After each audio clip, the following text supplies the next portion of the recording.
Bonjour et bienvenue dans le journal de l'emploi. Avec nous, Christophe Deveau. Bonjour. Bonjour. Vous êtes psychologue et psychanalyste à Paris. Avec vous, on voulait faire un point sur ce qu'on appelle les risques psychosociaux en entreprise, la souffrance psychique au travail. Un chiffre, elle frapperait 480 000 salariés en France selon une étude de l'Institut national de veille sanitaire. Alors tout d'abord, avec vous, risques psychosociaux en entreprise, qu'est-ce que ça veut dire ? Alors les risques psychosociaux, oui, c'est une notion qui existe depuis pas très longtemps, qui vient de la psychologie du travail. Ça inclut donc l'étude des risques professionnels, qu'ils soient physiques ou psychologiques. Et dans les risques professionnels d'ordre psychologique, il y a ce qu'on appelle les risques psychosociaux. Dans ces risques psychosociaux, on peut mettre certaines catégories. Une première catégorie qui est de l'ordre de la violence, tout ce qui est violence subie au travail. Le harcèlement. Le harcèlement, c'est encore une autre catégorie selon cette catégorisation-là. Le harcèlement moral et sexuel en entreprise, et aussi donc le burn-out, les phénomènes d'épuisement au travail. Donc les risques psychosociaux, ça va être tous les moyens d'action pour comprendre ce qui se passe en entreprise et qu'est-ce qui pourrait être mis en œuvre pour régler un certain nombre de problèmes liés à ces souffrances psychiques.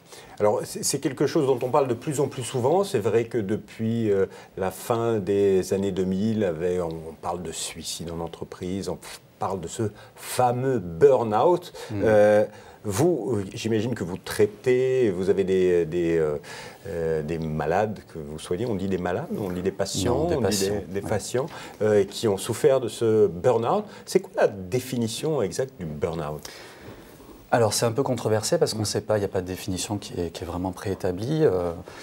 Il y a une tentative de catégorisation de la maladie par la médecine, par la psychiatrie, pour essayer de comprendre quels médicaments on peut mettre en face. Donc il y a un côté un peu lobbyiste qui peut être un peu inquiétant.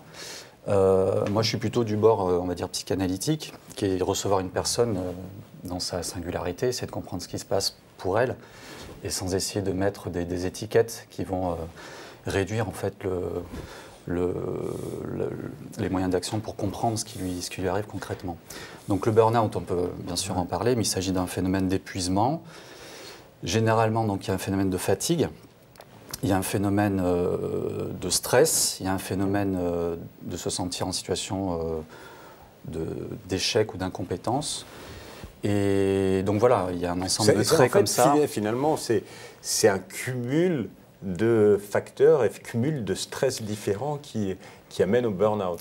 Voilà, et après, la condition d'émergence du burn-out, elle peut être diverse. Donc souvent, c'est des stress, on va dire, qui sont continus pendant une période donnée. Donc, généralement, la surcharge de travail ou un travail anxiogène, etc. Mais après, ça peut être aussi des facteurs plus personnels. Et c'est là où il faut, je pense, écouter la personne de manière vraiment plus globale pour essayer de comprendre un petit peu comment ça s'insère dans sa vie personnelle, dans son histoire, dans sa singularité, pour comprendre s'il n'y a pas des conflits Mais quels sont psychologiques pour éviter, parce qu'aujourd'hui, l'assurance maladie commence à reconnaître de plus en plus la dépression, parce que qui dit burn-out dit quelque part dépression derrière. L'assurance maladie reconnaît la dépression liée de plus en plus. C'est très peu, mais de plus en plus. Ça commence. Il n'y avait que quelques cas il y a une dizaine d'années. Aujourd'hui, ça se multiplie. Alors, j'imagine que c'est difficile à reconnaître. Mais quels sont les signes précurseurs qu'on peut voir dans une entreprise, quelqu'un qui risque le burn-out ? Donc il y a un phénomène, comme je disais, de fatigue qu'on peut facilement remarquer, un phénomène d'anxiété qu'on peut aussi voir, de comportement qui va complètement changer.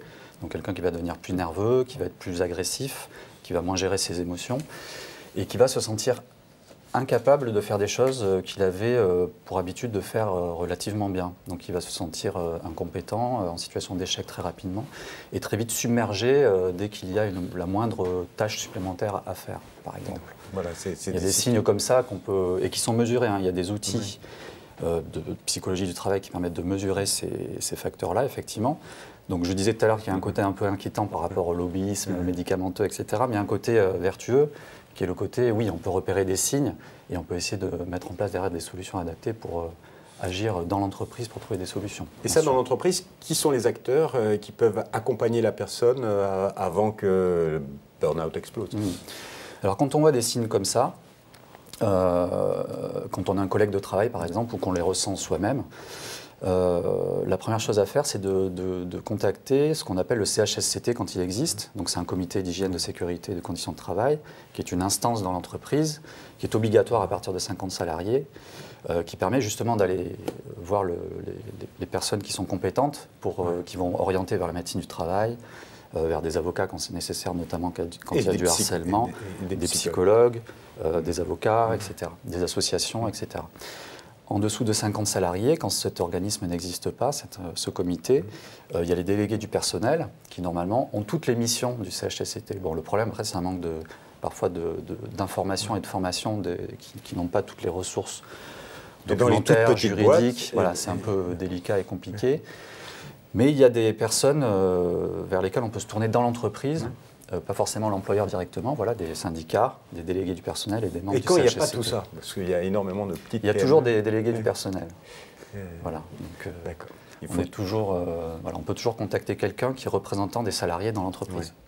Oui. Et on peut aussi aller consulter un psychologue, un psychanalyste. Bien sûr. Donc après, on peut s'engager vers par exemple, pour le harcèlement, il y a des numéros gratuits qu'on peut appeler, que je n'ai pas en tête, mais qu'on peut trouver facilement là sur Google en tapant téléphone, harcèlement, il y a des numéros gratuits. Il y a des situations d'urgence où on peut aller aux urgences quand, par exemple, on a quelqu'un qui menace de se suicider en entreprise, des choses graves comme ça, où il faut aller évidemment vers les urgences. Et comme vous disiez, quand on commence à avoir des signes comme ça, on peut évidemment se tourner vers des psychologues, des associations d'avocats, des associations juridiques, de psychologues du travail qui permettent d'avoir un conseil et qui permettent d'orienter les personnes vers des professionnels adaptés, parce qu'on n'a pas toujours besoin d'aller voir un psychothérapeute non plus. D'accord, votre premier conseil, c'est parlez-en, en fait. Parlez-en, bien sûr, autour de vous d'abord, avoir des conseils, mais ce que je veux dire, c'est qu'il y a des référents dans l'entreprise qui vont avoir l'information pour vous orienter ensuite, notamment la médecine du travail et le CHSCT, les délégués du personnel. Monsieur Deveau, merci beaucoup. Si vous voulez en savoir plus, je donne votre site internet, c'est www.psychologue-paris9-paris10.com. Quant à nous, on se retrouve bientôt pour un nouveau journal. Au revoir.